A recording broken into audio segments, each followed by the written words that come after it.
Hi masters, నమస్తే. రామకథా రసవాహిని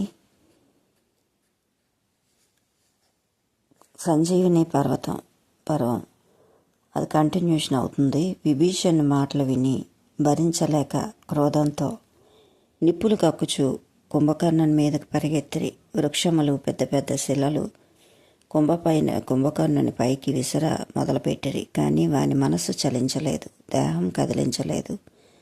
మదగజములను కంటి రెప్పతో కుట్టినట్టు భయంకరాకారుని ఈ వానర్లు ఏమాత్రం కదిలించలేకపోయిరి. ఇంతలో మహావీరుడు హుంకరించి కుంభకర్ణుని నొక్కి గుద్దెను. ఆ గుద్దుతో వ్యాకులపడి వాడు సొమ్మసిల్లెను. వాడు తెలివి తెచ్చుకొని లేచి మహావీరుని బలంగా గుద్దెను. ఆ గుద్దుతో మహావీరుడు నేల కూలెను. నల నీళ్లు కలిగించుకొని కుంభకర్ణుడితో పోరాడిరే. కానీ కుంభకర్ణుని బలమునకు తాళలేకపోయిరి. వానర్లు భయపడిరి, ఎదుట నిలవలేకపోయిరి. సుగ్రీవ అంగదాదులు సైతం సొమ్మసిల్లి నేలపడిరి. కుంభకర్ణుడు సుగ్రీవుని చంకలో ఇరికించుకొని తీసుకుని పోయాను.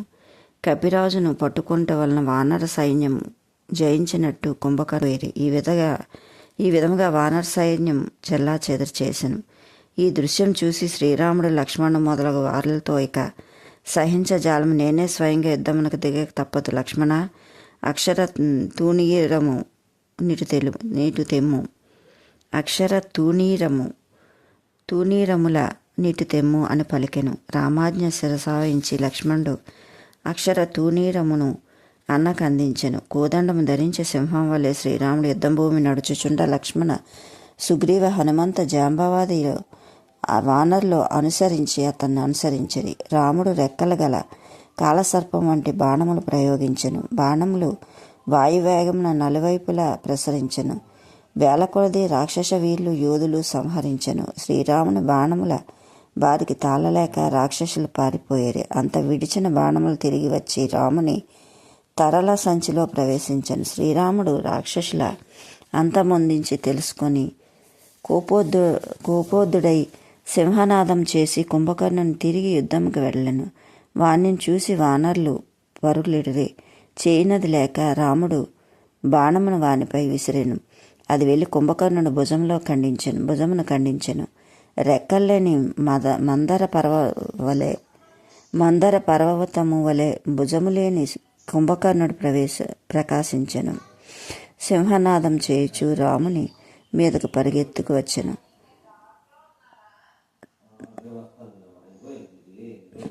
రాముడు ఆకర్ణాంతము ధనస్సు లాగి వాని ముఖము నిండునట్ల బాణములు ప్రయోగించెను. అయినను కుంభకర్ణుడు నేలబడక నిలచ ఉండుట చూచి రాముడు మరొక బాణం విసిరెను.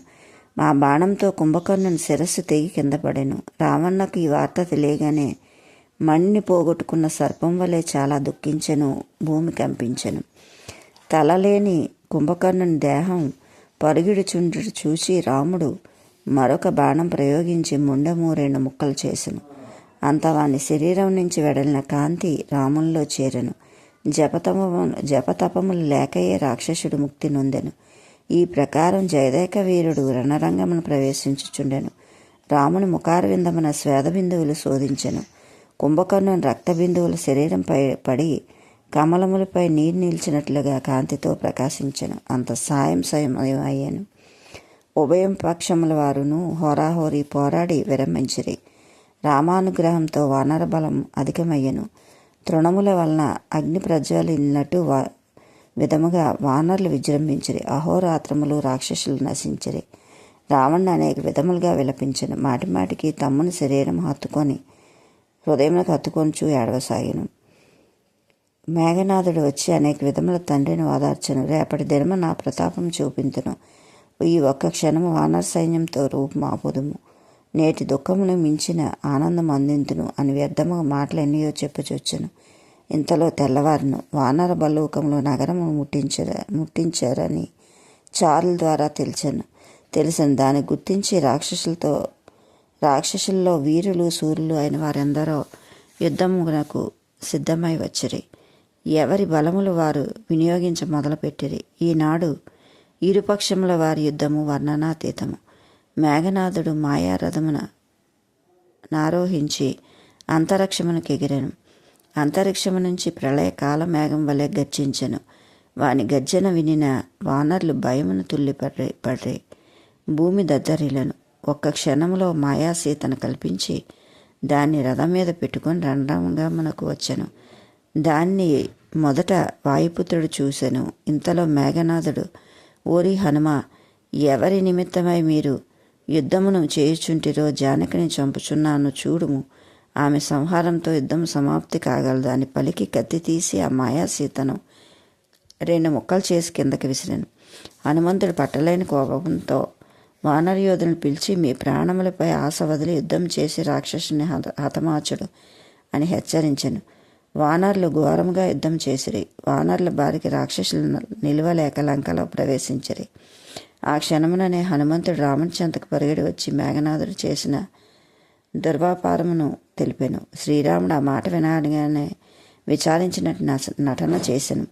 అది మాయాసీతను రామునకు తెలియకపోలేదు. కానీ సామాన్య మానవుల వల్లే కొంత లీల గావించెను. లక్ష్మణుడు కూడా విచారపడి, సీత లేనప్పుడు మనకి యుద్ధమేలా అని, అట్టి లోకమాత లేని ఈ లోకం నాకెందుకని దుఃఖించెను. ఈ వార్త విని విభీషణుడు వచ్చి శ్రీరామునకు నమస్కరించి, ఓ నాథ, తమకి తెలియనిది కాదు, ఇది అంతయు అసత్యము. అతి జాగరూకతతో జానకిని కాపాడబడుచుండెను. ఆమెను రావణుడు తప్ప మరెవరూ తీరి చూడలేదు. మిమ్మల్ని మోహింప చేయుటకు మేఘనాథుడు మాయసీతను కల్పించి దాన్ని సంహరించెను. మా రాక్షసుల్లో ఇటు సర్వసామాన్యము. ఈ విషయము నాకు బాగుగా తెలియను అని రామలక్ష్మణులు చెప్పాను. రాముడు లక్ష్మణుడు సంతసించి రాక్షసుల మర్మం గుట్టు పెట్టుకొనక తెలిపిన విభీషణుడు మెచ్చుకొంది. ఈ సత్యము తెలుసుకుని హనుమంతుడు ప్రచన్న రూపం ధరించి లంకలో ప్రవేశించి జానకిని చూసి వచ్చాను. జానకి క్షేమ సమాచారం హనుమంతుడు వానరులకు తెలిపాను. అంత వానరులు సంతసించి యుద్ధమునకు నడిచిరి. మేఘనాథుడు తిరిగి యుద్ధం చేయనారంభించెను. ఆ సమయమున బాణములు, పరికములు, కృపాణములు, పరసులు, ప్రచండ పాషాణములు మొదలైన వాటిని వర్షించెను. పట్టుకొట్టు అను భయంకర శబ్దములు వానరుల చెవులు పడుచుండెను. కానీ ఎవరిని కొట్టుచుండరో వారికి తెలియదు. వానరులు బీభత్సులైరి. ఎటు వెళ్ళుటకు తోచలేదు. మహాబలవంతుడు నలుడు, నీలుడు, అంగదుడును హనుమంతుడు సైతం దిగులుపడిరి. మేఘనాథుడు లక్ష్మణ, సుగ్రీవ, విభీషణులపై బాణములు ప్రయోగించెను. వారల శరీరములు చిల్లులు పడును. వారికి లేశమైనను భయపడక వారు ఎదురు తిరిగి యుద్ధం చేసిరి. అంతవాడు శ్రీరామునితో యుద్ధం చేయనారంభించెను. సర్పముల వంటి బాణములు మేఘనాథుడు ప్రయోగించెను. లీలామానుష సూత్రధారి కరదూషాంతకుడు అగు రాముడు సర్పాస్త్రమునకు కట్టుబడెను. యుద్ధమునకు గౌరవం వచ్చుటకు శ్రీరాముడు నాగాస్త్రము చే బంధింపబడెను. ఇది శ్రీరాముని సుగుణ చరిత్రము. మనోవాక్యాయముల చేత అతని చరిత్రము తర్కించుటకు శక్యము కాదు. శ్రీరాముడు బంధింపబడుట చేత వానరులు చిరాకు పడరే, భయభ్రాంతులకు గురైరి. దీన్ని మేఘనాథుడు చూసి దుర్వచనములు పలుకుచూ ప్రత్యక్షమైన. ఆ సమయమున జాంబవంతుడు వాడిని చూసి, ఓరి దుష్టుడా, నిలువుము అని గర్జించాను. అతని మాటలకు మేఘనాథుడు మండిపడి, ఓ నీచుడా, నీ వృద్ధుడవు, నిన్ను విడిచెతిని, చీచి, మాటలకు నీకేమి లక్ష్యము అని జాంబవంతుని తిట్టి ఆయనపై ఒక త్రిశూలం ప్రయోగించెను. ఆ వచ్చుచున్న త్రిశూలమును జాంబవంతుడు ఎగిరి పట్టుకొని దాన్ని తిరిగి మేఘనాథుడి పైన బలంతో విసిరాను. అది సూటిగా మేఘనాథుడు హృదయంలో గుచ్చుకొను. దాంతో మేఘనాథుడు గిరగిరా తిరిగి నేలకూలాను. జాంబవంతుడు మేఘనాథుని పాదమును పట్టుకొని గిరగిరా తిప్పి నేల కొట్టెను. ఓరి, నేను వృద్ధుడినా, ఇప్పుడు నీకు నా బలం బాగుగా తెలియను అని తిప్పి కొట్టెను. కానీ వానికి మరణం లేదు. దాన్ని జాంబవంతుడు చూసి బాగా తిప్పి లంకలోకి విసిరాను. పడిన మేఘనాథుడు తెలివి తెచ్చుకొని తన ప్రతిజ్ఞను పూర్తి చేయలేదు కదా, తండ్రికి మొహం చూసుటకు సిగ్గుపడను. ఆ స్థలం విడిచి లంకలోనొక యపనమున నికుంభిల అను స్థలంలో ప్రవేశించను. అక్కడ రాక్షసుల అనేక తపములు చేసి వరములు పొందిరి. వాడు అక్కడికి వెళ్ళాను. విభీషణ్ 4 మంత్రులు అచట గుప్త వేషంలో తిరుగుచుండిరి.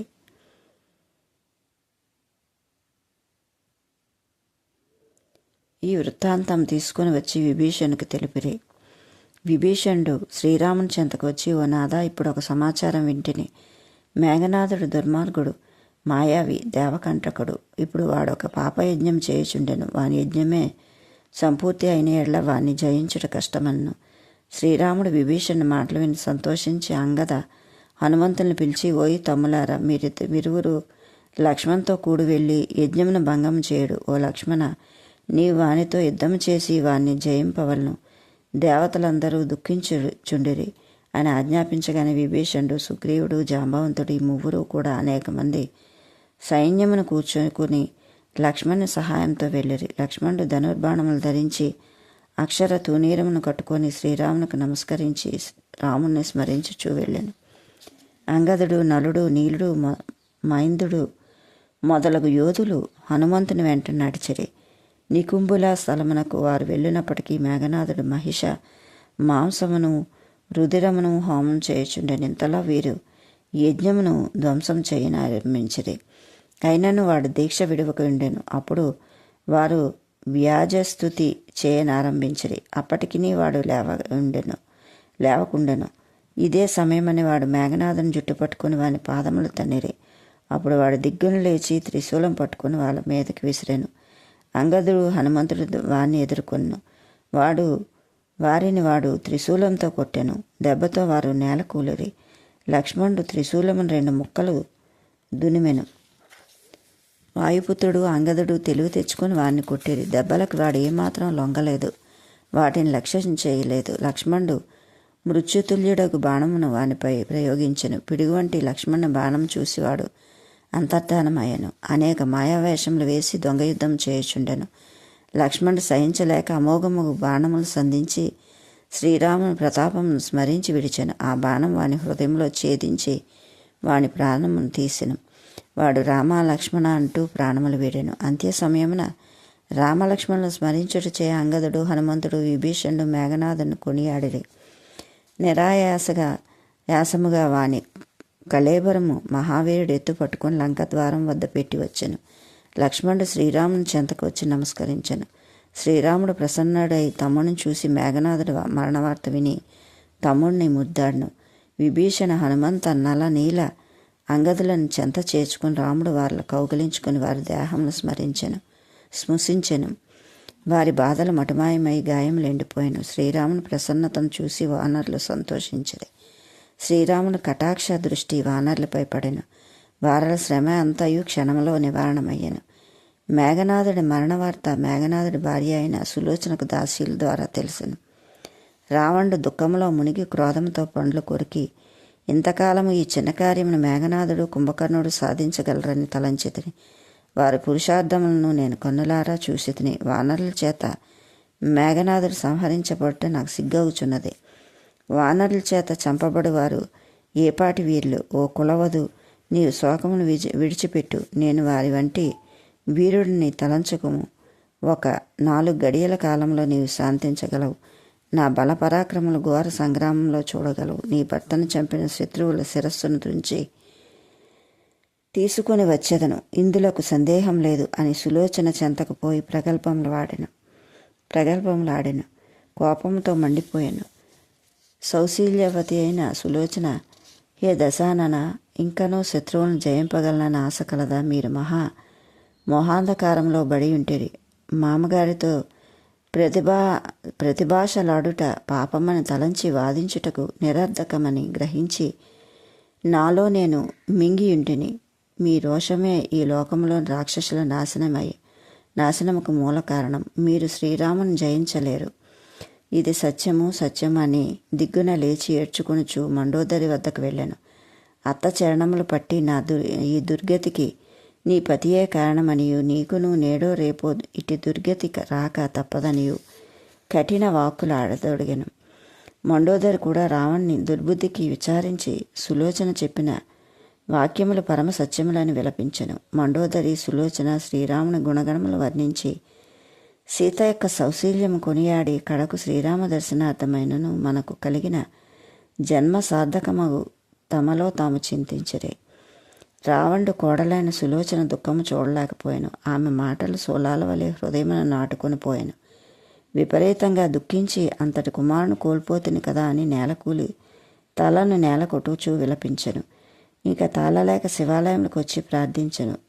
అంత మంత్రులు వచ్చి, ఓ రాజా, ఎందులకు వ్యర్థంగా విచారించదు? ఆకాశం మీద మేఘముల వలె ధనము, పుత్రులు, పతులు, సతులు మొదలగు వారని నసర్వములు, మేఘంలోని మెరుపు వలె జీవమును క్షణభంగరము. ఈ సంగతి తెలుసు కూడా మీరింత మోహంన మునుగుట మంచిది కాదు. ముందు స్థితిని విచారింపడు. శత్రువులను నశింపచేయుటకు తగిన ఉపాయం చూడ్డు అని ఎన్నో విధములుగా వాదార్చిరే. Okay masters, like, share, subscribe. Thank you.